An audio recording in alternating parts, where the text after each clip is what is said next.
was right. And Trump has been desperately trying to convince anyone who'll listen that Democrats are responsible for the shutdown and that it has nothing to do with him trying to hide the Epstein files. The gaslighting has reached a fever pitch as Trump cuts off the supply of food to children, families, senior citizens, etc. But Mike Johnson... And covering for this president is like putting makeup on a melanoma. Not only unsightly, but it's dangerous. I'd see that everybody's a hypocrite because everybody's imagined themselves standing there with his head. You know what I mean? I mean, maybe at least half. Kimmel arrived armed with evidence, Carrey with unfiltered insanity, and Trump, well, whatever that spectacle was supposed to be. Together, they didn't just perform satire. They transformed it into performance art, tearing apart every illusion of competence left from his era. This wasn't a roast anymore. It was the comedic autopsy of an ego scored with laughter. Kimmel sliced with wit, Carrey splashed with chaos, and Trump?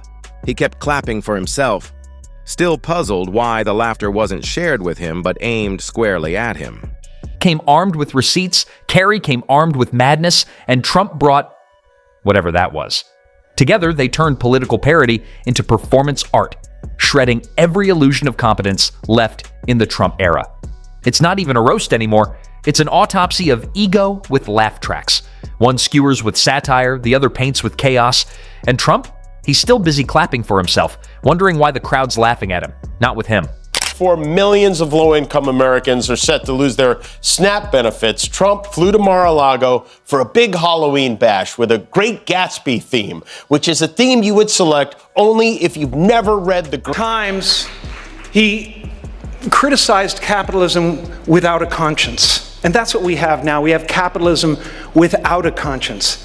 He showed the common man being fed through gears of the brutal... Trump never really needed a comeback. He never stepped off the stage in the first place.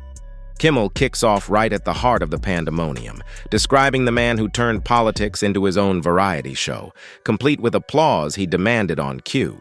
Trump built fame pretending to fire people, and somehow America thought, why not let him hire them instead? It was the grandest misunderstanding since anyone ever called reality TV or real. We're working hard to beat Trump at his own game. He's been posting these funny things like this, showing Trump as a baby, and it does seem to be getting under the president's skin. He doesn't have what it takes, I tell you that. Slimy guy. He's a slimy one. Maybe that should be his nickname. Slimy Newscomb, right? Then Carrey paints the picture. Trump as the world's most committed method actor, playing the role of a powerful man in a film that never got greenlit. Watching him talk about leadership, Carrey says, felt like seeing someone audition for president at a mall's community theater. His speeches sounded like a man reading Yelp reviews about himself, every word a reflection of his own obsession. He took on the American right wing of his day, its worst evils: hatred of immigrants, contempt for the truth, greed, and the abuse of power. We are fighting those same evils. America, in the United Kingdom, across the globe. And we need to be clear, shamelessness is not and will never be a superpower. Kimmel recalls those early years when Trump's confidence roared loud enough to register on the Richter scale. To him, regulations were mere suggestions, scandals were just plot twists, and laws, well, those were mood swings.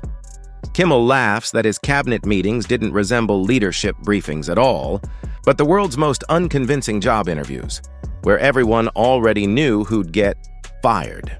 You have F. Sharp Fitzgerald lapping it all up with his sidekick, little Marco Rubio. Look at Marco Rubio. It's rare you get to see a photo of someone at the precise moment their soul exits their body.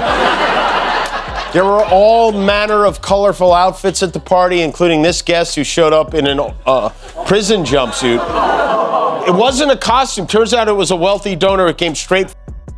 Carrey follows with a surreal image, Trump's presidency as one of those melting clock paintings. Except this time, it's democracy dripping off the frame.